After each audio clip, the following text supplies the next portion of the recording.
Directed by Nora Fingscheidt, The Unforgivable stars Sandra Bullock as Ruth Slater, a recently released former convict attempting to reintegrate into a society that has very little interest in accepting her. While navigating unscrupulous adversity, Ruth struggles to find Katie, her younger sister, whom she's been estranged from for 2 decades.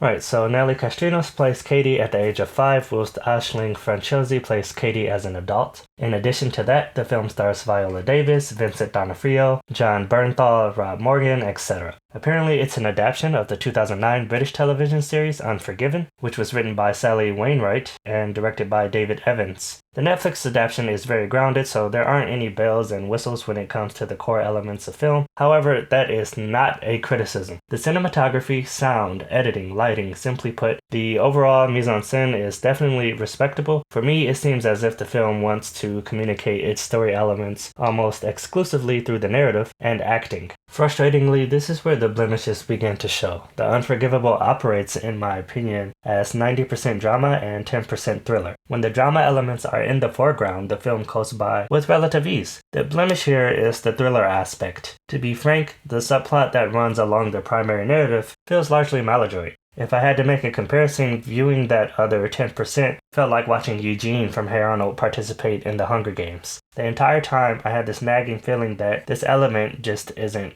going well. The reason for this clumsiness is the lack of time and development given to the characters spearheading the thriller component.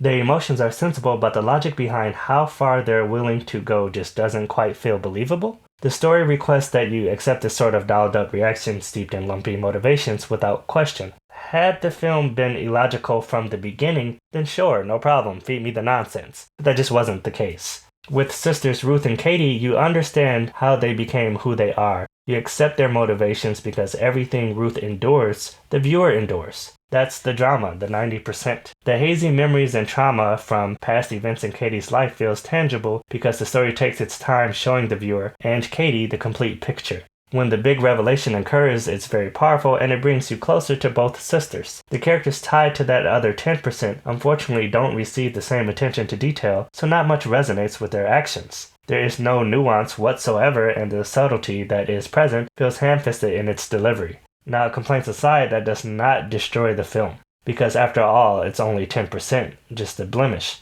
The Unforgivable is good. Sandra Bullock is effortlessly believable as Ruth. Viola Davis is excellent in anything she touches. The film also serves as a soft-handed but good critique of how society preaches reform and redemption, yet rarely allows opportunity for either.